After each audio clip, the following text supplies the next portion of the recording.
Misterio del mural de la Última Cena. La Última Cena es una pintura mural original de Leonardo da Vinci ejecutada entre 1495 y 1498. Se encuentra en la pared sobre la que se pintó originariamente, en el refectorio del convento dominico de Santa Maria delle Grazie, en Milán, Italia. La obra mide 880 centímetros signo de multiplicación 460 centímetros, y representa la última vez que Jesús se reunió con sus discípulos para compartir el pan y el vino antes de ser traicionado. Sin embargo, se cree que Leonardo escondió algunos secretos, que de ser descubiertos, destruirían las bases del cristianismo. Las teorías alrededor de la última cena del polímata del Renacimiento italiano Leonardo da Vinci, quien se desempeñó como pintor, arquitecto, artista, científico, escritor, escultor, inventor e ingeniero, entre otros oficios, son tan variadas como complejas. Se dice que Da Vinci acostumbraba a dejar códigos en sus obras, por lo que la obsesión por descifrarlos le ha quitado el sueño a más de un investigador. A principios de este año una nueva hipótesis salió a la luz. En ella se revela que en el ropaje de Jesucristo y los apóstoles había piedras preciosas. La pintura de Leonardo da Vinci fue creada entre 1495 y 1497 y desde entonces los hombres se han encargado a lo largo de la historia de crear algunos mitos y leyendas alrededor de la pintura. También existen algunos datos curiosos que no mucho conocen, pues si bien es una pintura famosa, muchos se han adaptado a la idea de que es una pintura pequeña en un museo, lo cual es completamente falso. A continuación te dejamos con algunas cosas que quizá no sabías acerca de una de las obras maestras de uno de los mayores genios que la humanidad ha tenido. La Última Cena se encuentra en la pared del convento dominico de Santa Maria delle Grazie en Milán, lugar donde fue creado, y, a diferencia de lo que muchos piensan, el mural no fue creado solo porque Da Vinci decidió regalarle a la humanidad una de sus obras más enigmáticas, en realidad fue por encargo del duque Ludovico Sforza. Autor de La Última Cena fue Leonardo da Vinci, un gran artista que vivió de 1452 a 1519. Leonardo da Vinci es considerado como uno de los más grandes pintores de todos los tiempos, y probablemente es la persona con el mayor número de talentos en múltiples disciplinas que jamás ha existido. Como ingeniero e inventor, Leonardo desarrolló ideas muy adelantadas a su tiempo, tales como el helicóptero, el carro de combate, el submarino y hasta el automóvil. Muy pocos de sus proyectos llegaron a construirse, puesto que la mayoría no eran realizables durante su época, pero aún así él ya los imaginaba. Como científico, Leonardo da Vinci hizo progresar mucho el conocimiento en las áreas de anatomía, la ingeniería civil, la óptica y la hidrodinámica. Sus pinturas más famosas es la Gioconda, también conocida como la Mona Lisa, y la Última Cena. Al igual es muy famoso su dibujo del hombre de Vitruvio. Pero, increíblemente, aunque Leonardo hizo varias obras religiosas, él no lo era, ya que Leonardo tenía muchas dudas sobre la religión, y estas dudas las plasmó en su obra, pero bastante escondidas. Además, algunos dicen que él pertenecía a un grupo que sabía secretos acerca de la vida y obra de Jesús. De hecho, se dice que Leonardo dejó reflejado un gran secreto en sus cuadros, que de ser descubierto y sacado a la luz, destruiría los cimientos de la iglesia, tal como la conocemos. Pero esto último no está comprobado, y podría ser simplemente un rumor. Todo esto nos lleva a La Última Cena. La Última Cena es una pintura mural creada entre 1495 y 1497. Se encuentra en la pared sobre la que se pintó originalmente, en el convento de Santa Maria della Gracia, en Milán, Italia. La obra mide 4.6 metros de alto por 8.8 metros de ancho. La pintura representa la última ocasión en la que Jesús de Nazaret se reunió con sus discípulos conocidos como los 12 apóstoles para compartir el pan y el vino antes de su muerte. En esta última cena, él se despide de ellos y supuestamente les dice que él va a ser traicionado. Ahora bien, ¿cuáles son los misterios que tiene la obra? Empezamos con algo muy sencillo.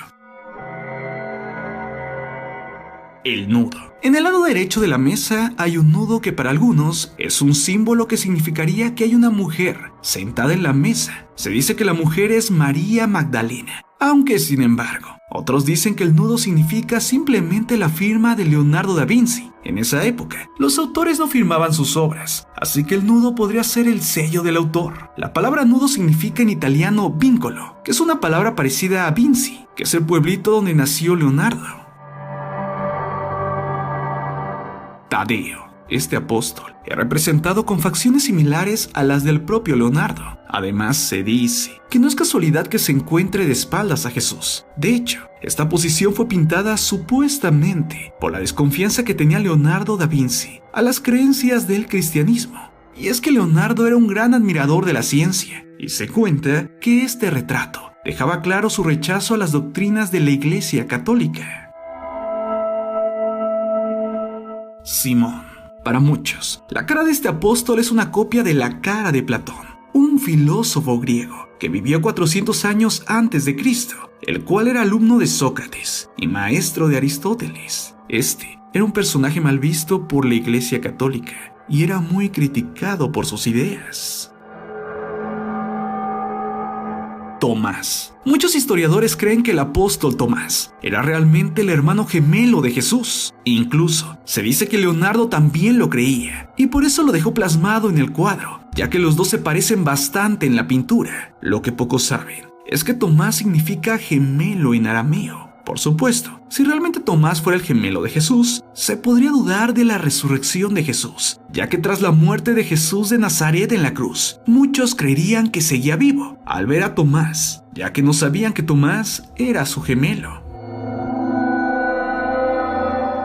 María Magdalena. En el libro de ficción, El Código da Vinci, se dice que María Magdalena era la esposa de Jesús, algo negado por una sociedad aún machista, y más hace 2000 años. Además, la Iglesia siempre ha diferenciado el amor de los padres hacia sus hijos, mientras que el amor de una madre es incondicional, es decir, haga lo que haga, la madre siempre va a amar a su hijo. Según la Iglesia, el amor de un padre solo responde a resultados. Sí, el padre solo ama a su hijo si se porta bien. Es por eso que, según expertos, la Iglesia Católica ha ocupado el amor paterno para así controlar a los creyentes. Y es que para la Iglesia era más fácil dominar a las personas si ellos creían que Dios solo los amaba si se portaban bien, y no que los creyentes pensaran que Dios los iba a amar siempre. Supuestamente, Leonardo sabía todo esto, y por eso representó a María Magdalena lo más próxima a Jesús. Y es así que en el cuadro no pintó a Juan, sino pintó a María Magdalena.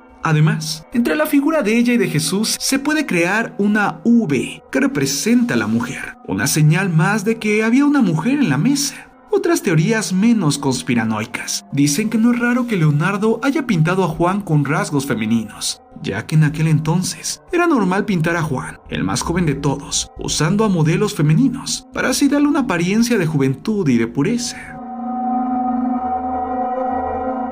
Judas. Hasta el momento que se pintó el cuadro, el traidor de Judas siempre había estado representado fuera del grupo de los apóstoles, y Leonardo fue el primero en pintarlo y representarlo a Judas dentro de los cercanos a Jesús. Y es que existe una teoría que dice que Judas no traicionó a Jesús. El cuchillo.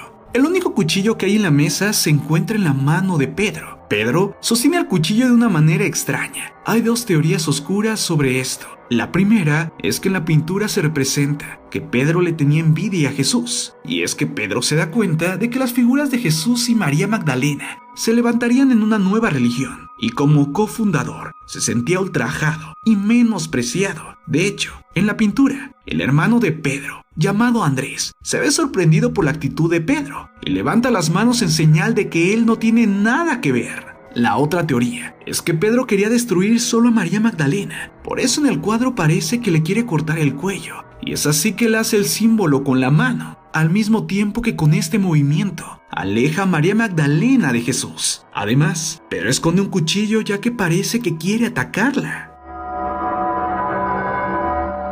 Las aureolas. Después de ver los casos anteriores, parece que la falta de fe de Leonardo es muy clara. Por eso no pinta apóstoles divinos, llenos de comprensión, sino personas con sentimientos mundanos, como cualquiera, así como tú o como yo. Un ejemplo de esto está en las aureolas. En aquella época, en todas las pinturas, los santos se pintaban con aureolas para diferenciarlos de los no santos. En cambio, Leonardo da Vinci no lo hizo así. Por supuesto, eso no fue un descuido. El cáliz. Según la tradición cristiana, en la última cena, se arranca la ceremonia de la Eucaristía, y es muy significativo y muy extraño que el cáliz no aparece en la mesa. En otras pinturas que representan este momento de la vida de Jesús, el cáliz siempre se representa como una copa. Por eso, según varias teorías, la copa no aparece en esta pintura, porque el cáliz es María Magdalena. Y es que el cáliz portó la sangre de Cristo, y esto podría referirse al útero y al hijo que se dice que tuvieron Jesús y María Magdalena, que tras la muerte de Jesús, María Magdalena viajó para esconderse en Francia, junto con la hija de los dos, cuyo nombre se dice era Sara. El bebé. En 2011, alguien notó algo muy extraño, justo al lado de la figura de Judas. En lo que debía ser un cuello, algunos creen que Leonardo pintó a un bebé. De ser cierto, al juntar las figuras de Jesús, la figura de María Magdalena y el bebé, tendríamos a la Santa Trinidad, la Madre, el Hijo y el Espíritu Santo. Es decir, así el pintor Leonardo habría representado el Santo Grial, el cual se podría definir como el Santo Linaje. Sí, una teoría bastante sorprendente. Como lo dije en un principio, estas son teorías. Leonardo murió hace 500 años y nadie puede asegurar qué quiso representar realmente en su pintura. Además, él a su vez vivió 1500 años después de Jesús y tal vez, aunque pudo haber representado el hecho a su manera, no podría estar seguro de lo que realmente pasó. ¿O sí? Es tu decisión creer o no creer. Yo te soy honesto, seguiré tratando de abrir mi mente y tomaré todo como historias muy dudosas y teorías conspirativas. Pero lo que sí es una verdad es que la realidad siempre supera a la ficción. ¿O tú qué piensas?